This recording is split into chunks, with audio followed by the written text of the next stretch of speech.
Premier Companies. Ryan, how are we doing today? I'm doing great. How are you? Doing good. Good. Well, we stopped our longtime podcast participant, Glenn Longabaugh. We stopped him in the field. He's out in the field where he always is, but now he's probably harvesting his crop, and we got him stopped. So, Glenn, how are you doing today? I'm doing lovely. Thanks for asking.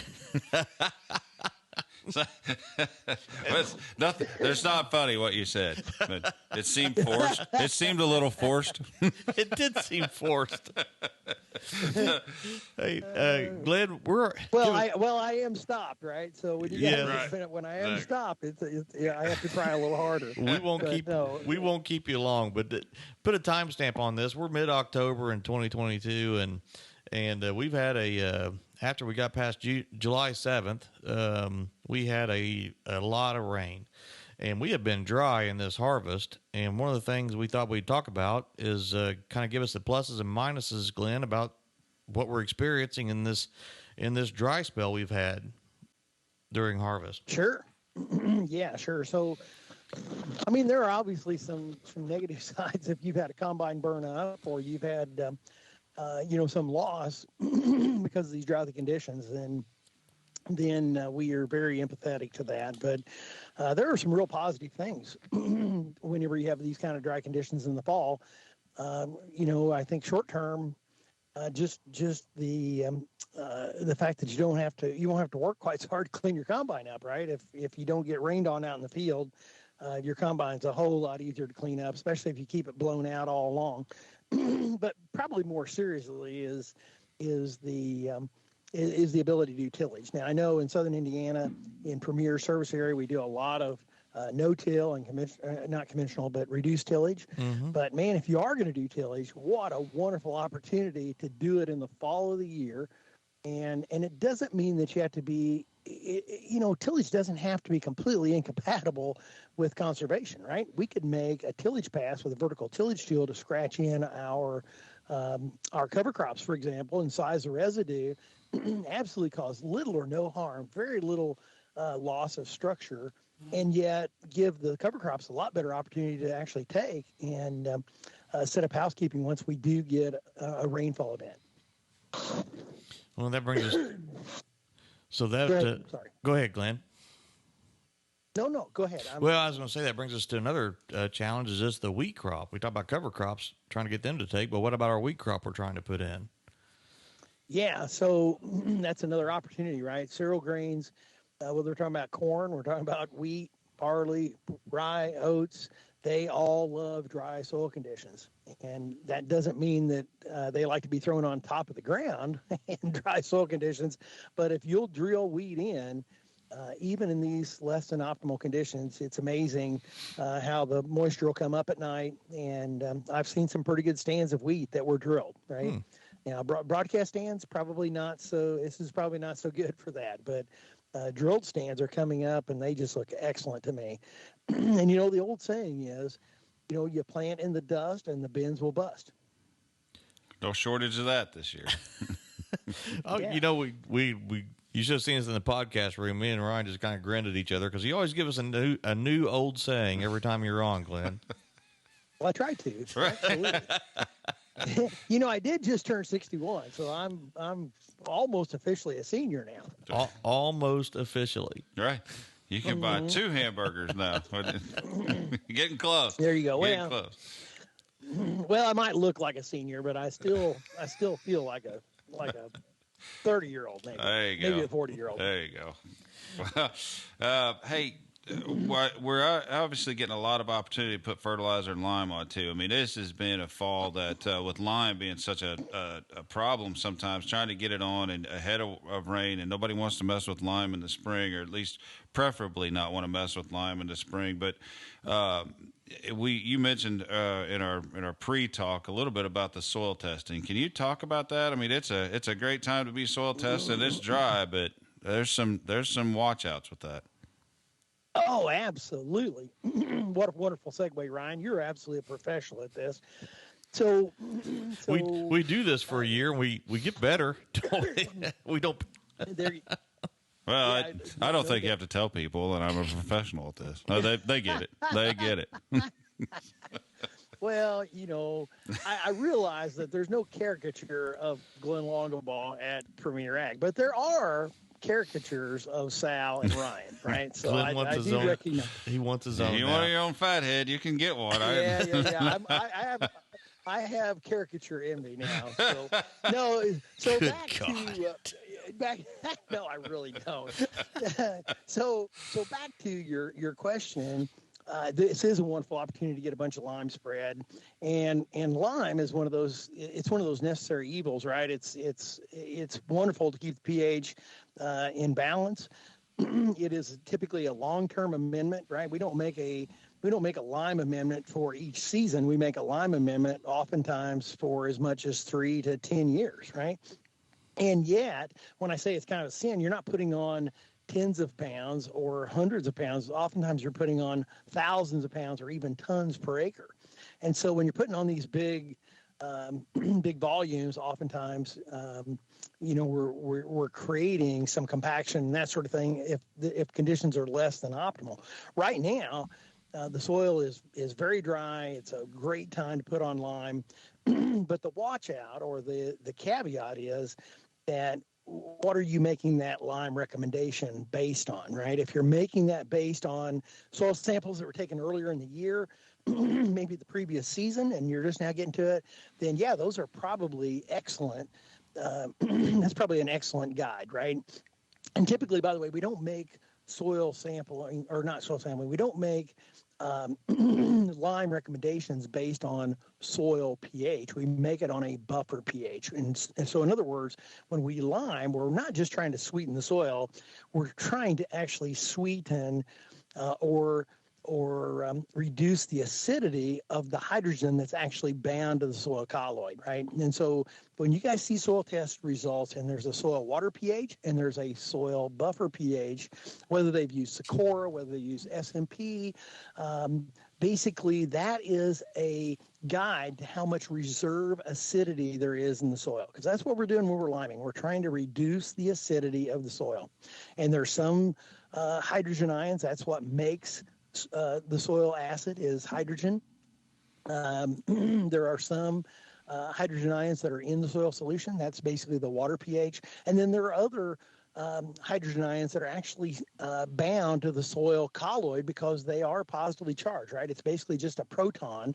In other words, it's a proton with no electron around it. That's why it has a net positive charge. It's bound to the soil colloid. And as you sweeten the soil a little bit, then it causes it to flush off, right? It's exchanges. When we talk about counting exchange capacity, that's what we're talking about. That hydrogen will exchange into the soil solution and actually keep the pH low. So when we make lime recommendations, we have to account for how much is in the soil colloid as well as what's in the soil solution. When it comes to soil testing, Ryan, the real the watch out, if you will, in this kind of weather is, are you getting a representative sample? So if we're in conventional tillage and you crumb a bunch of soil up out of the ground in a sample, it's probable that it's representative of what that soil has in it.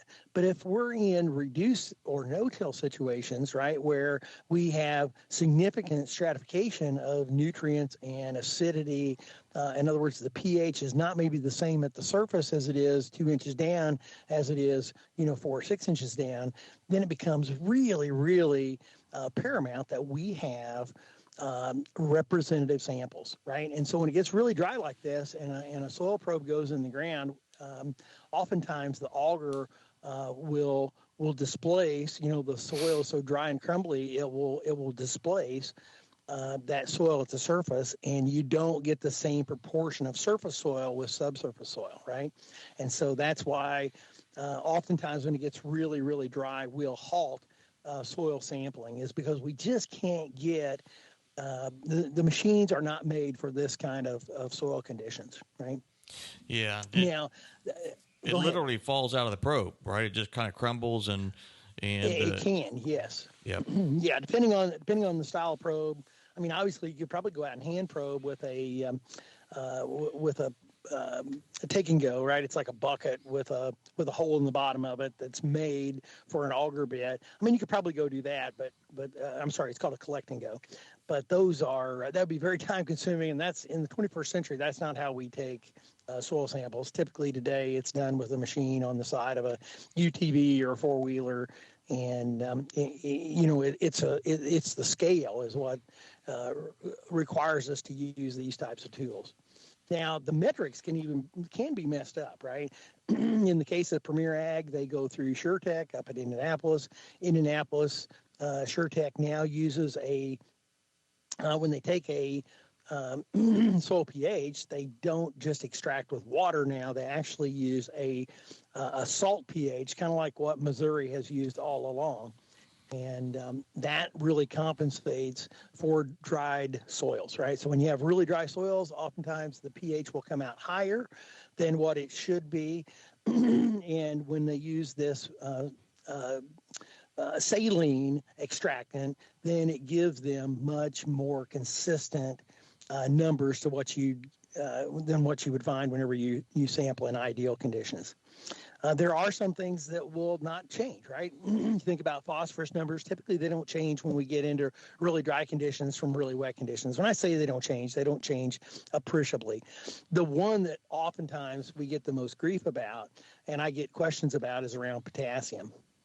And so it turns out that potassium, depending on the soil, when you get in dry conditions, the potassium levels will just absolutely plummet. And it's because the clays in some soils actually will sequester that potassium, right? So you think about clays is where a big part of our soil exchange capacity comes from, right? And it's this rough edge.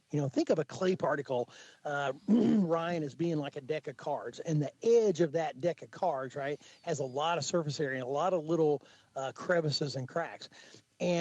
And that typically is where cations are held, because that's where it has this net negative charge. Well, at the ends of these layers, right, clays are the structure is that have these little fine layers. At the ends of those, some clays will actually fray out. And when it gets really dry, those splayed ends, right? If you can imagine the deck of cards being bent so that it has little gaps in between it, it will actually close up. And when that closes up, it will sequester that potassium. The potassium isn't gone, but the potassium will no longer show up in a soil sample. So if you've been soil sampling for, 15 or 20 years, and suddenly you'll get this soil sample from really dry conditions that's off the pace by 50 or 60 pounds. You're thinking, well, have they been putting it on? Have I been removing more than I've been putting on, right? It'll give you these erroneous numbers. And so that's one of the perils with trying to take soil samples in these kinds of conditions is that, the ICP will pick up whatever we extract from the soil, right? So this induction plasma machine that will test down to parts per, typically we're looking at parts per million. They probably could test down to parts per billion. They're very analytic, right? They're not off by very much at all. The air comes from the extractant, right? So there are several extractants that are used on soil samples, and this may be too deep, but the one we use in this part of the world is called Malic 3. And Malic 3 is a buffered solution that we pour through the soil that basically pulls the cations. It flushes the cations that we think are exchangeable. It flushes them off into this solution, and then we test the solution to say, hey, this is how much phosphorus, this is how much potassium, this is how much whatever, right, is available to that crop, right? We're not measuring all the potassium or all the phosphorus in the soil or all the magnesium or all the iron. What we typically are measuring is what we think is available to the crop via the extractant, which in our part of the world is Malic 3, right? Some states use Bray. Some states will use, other extracting methods. But in this part of the world, the standard is Malic 3.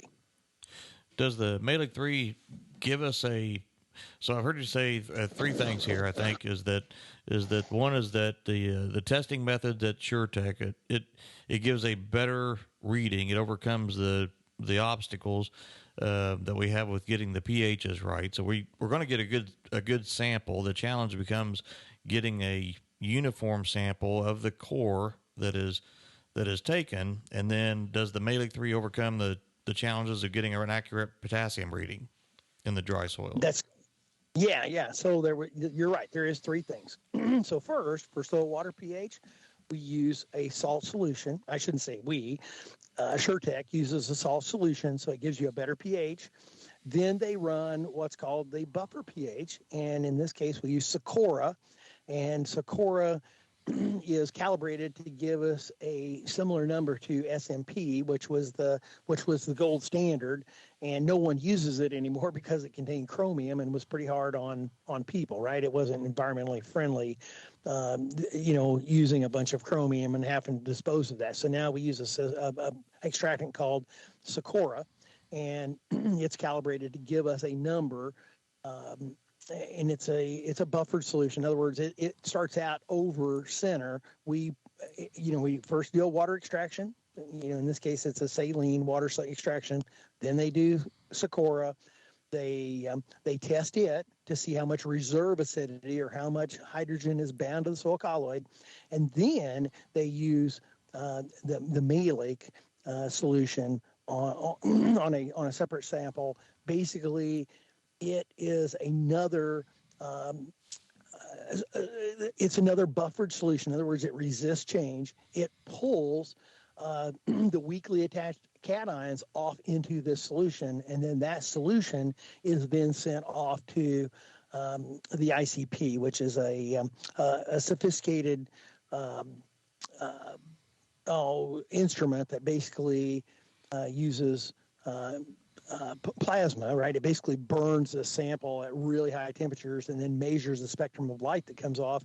And it's just so interesting, right? That, it seems like it'd be so crude, but they can tell by the intensity and the frequency of the light that is released, both quantitative and, how much is there and what is there, right? So it's both quantitative and qualitative.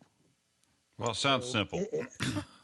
Yeah, it's interesting stuff.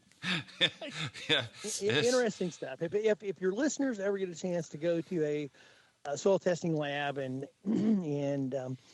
if any of Premier's customers would ever like to go up and tour a modern soil testing lab, I think they would probably be flabbergasted at the amount of technology, and it's just really interesting how they. You think about the opportunity for error, right? And so they are absolutely retentive about tracking samples. They're constantly checking their machines, right? They have known samples that they put in randomly so that they can check and make sure the machines are staying calibrated as they go. I mean, it is a very intricate procedure that they follow to make sure that those numbers you get back are not erroneous. And so it really becomes important, in these kind of conditions to maybe halt soil testing, because if you go to all of that trouble to get accurate numbers, because those numbers have a important benefit to your bottom line, it's really important that you start out with a representative sample. Right? If you don't have a representative sample, then those numbers really don't mean much. So I have one question. So if somebody stops soil testing, if that's our recommendation, let's just quit. Sure. But we have that kind of weather. We ought to be putting something on. What is your recommendation then? Yeah, that's great. So there's several options. I would say, number one, you could use previous year's soil testing, right? The soil is a huge buffer itself, and it resists change. And so oftentimes, if you'll look at historical soil tests, the same places are typically low, even if we tried to prop them up, because it takes, 9 pounds of P2O5 to raise a soil test 1 pound. It takes 6 pounds of K2O to raise a soil test 1 pound of potassium, right? So knowing this, oftentimes we can use previous year's testing just because we know the soil doesn't change quickly anyway. Another strategy you could use is, especially in lean economic times, right? I'd say we're all going to end up having a great year this year.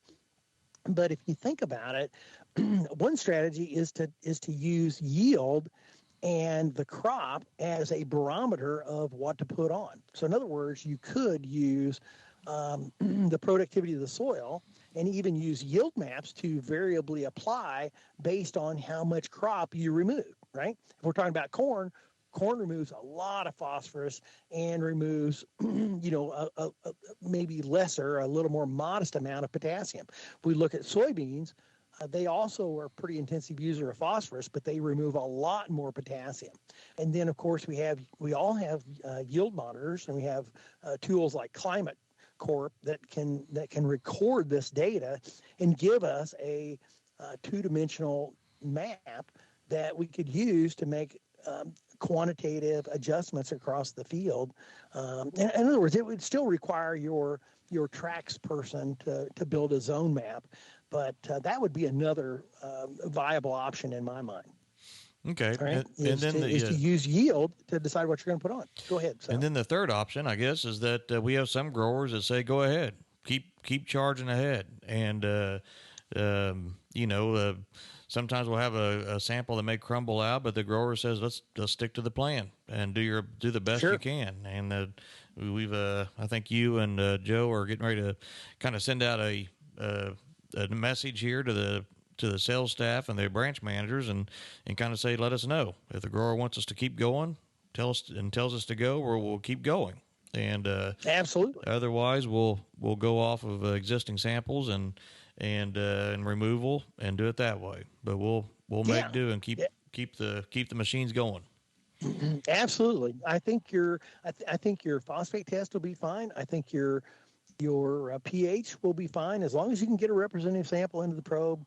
The one that, if we have one that's probably going to be erroneous this year, it'll probably be potassium. And so just make sure you're not, make sure you're braced when you see the soil test come in and potassium is really low. Just be braced that it may not be that it didn't get put on the ground, or that you're a terrible manager, or that the crop is now removing some disproportionate amount of potassium. It's probably just the clay in the soil has sequestered some of it and it's not showing up. So all right. Okay. Well, Ryan, whenever Glenn was talking there, he got pretty deep in the chemistry, and I kind of glanced over at the caricatures of us, and I noticed that mine's got a little too much gray in there. I think that if we do get new caricatures, new fatheads, we ought to maybe update the.